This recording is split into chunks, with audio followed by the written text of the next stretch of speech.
नमस्कार दोस्तों, आपका हमारे YouTube channel Prajapati fact king में बहुत बहुत स्वागत है। तो दोस्तों, भगवान श्री कृष्ण ने अभिमन्यु को चक्रव्यूह से क्यों नहीं बचाया था? दोस्तों, महाभारत कथा से तो आप भली भांति परिचित होंगे ही। महाभारत युद्ध क्यों और कैसे और किन योद्धाओं में लड़ा गया था, यह तो आपको पता ही होगा। और भगवान श्री कृष्ण ने किसका साथ दिया था, लेकिन इसमें कई ऐसे योद्धाओं से जुड़े कई रोचक तथ्य और रहस्य भी हैं, जिन्हें आपको जानना चाहिए। ऐसे ही एक पौराणिक कथा अभिमन्यु से भी जुड़ी है। इस रोचक कथा के बारे में हम नीचे विस्तार पूर्वक बताएंगे।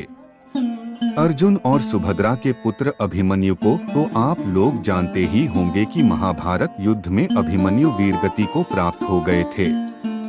लेकिन बहुत से लोगों के मन में यह प्रश्न अवश्य होता होगा कि आखिर सर्वशक्तिमान श्री कृष्ण ने अपनी ही बहन सुभद्रा के पुत्र अभिमन्यु को क्यों नहीं बचाया था, जबकि अर्जुन और पांचों पांडवों की युद्ध के अंत तक उनके रक्षा कवच बने रहे थे। तो अभिमन्यु को क्यों मर जाने दिया? अगर चाहते तो लीलाधारी भगवान श्री कृष्ण अपने सुदर्शन चक्र भेज अभिमन्यु को चक्रव्यूह से बाहर ले आते और अभिमन्यु का वध नहीं हो पाता, परंतु श्री कृष्ण ने ऐसा नहीं किया। इसलिए कारण नहीं बचाया। श्री कृष्ण ने अभिमन्यु को कहा जाता है, जब भी धरती पर धर्म और सत्य की हानि होने लगे तो भगवान को नीति के अनुसार धरती से अधर्मियों और अत्याचारियों का नाश करना होता है, और इस उद्देश्य हेतु भगवान स्वयं धरती पर जन्म लेते हैं और उनके इस उद्देश्य में सहायता हेतु विभिन्न देवी देवताओं को भी अपने पुत्र को भेज या स्वयं जाकर धरती पर जन्म लेना होता है।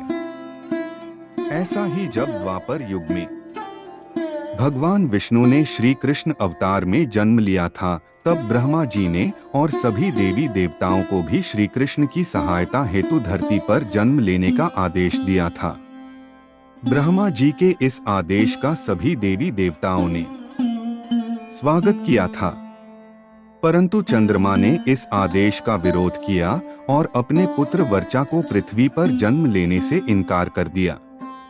लेकिन जब सभी देवताओं ने मिलकर चंद्रमा को समझाया कि धर्म की रक्षा करना ही हम देवताओं का परम कर्तव्य और धर्म है, इसलिए हम सभी को ब्रह्मा जी का आदेश का पालन करना है, यह हमारा दायित्व और कर्तव्य भी है। चंद्रमा के इस शर्त के कारण ही अभिमन्यु को मरना पड़ा सभी देवताओं के समझाने पर। चंद्रमा मान तो गए, पर फिर भी उन्होंने एक शर्त भी रख दी कि यदि मेरा पुत्र धरती पर जन्म लेगा तो वह ज्यादा दिनों तक धरती पर नहीं रुकेगा और महाभारत युद्ध में अपना कार्य समाप्त होते ही वह मेरे पास लौट आएगा।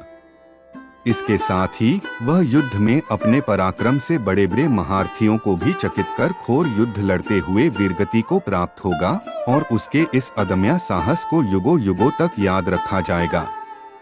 दोस्तों, चंद्रमा पुत्र वर्चा ही अभिमन्यु थे, जिसने धरती पर ब्रह्मा के आदेश का पालन कर श्री कृष्ण की सहायता के लिए जन्म लिया था। चंद्रमा के शर्त अनुसार ही श्री कृष्ण ने अभिमन्यु की नियति में दखल नहीं दिया और अभिमन्यु महाभारत युद्ध में वीरगति को प्राप्त हो अपने पिता चंद्रमा के पास चले गए।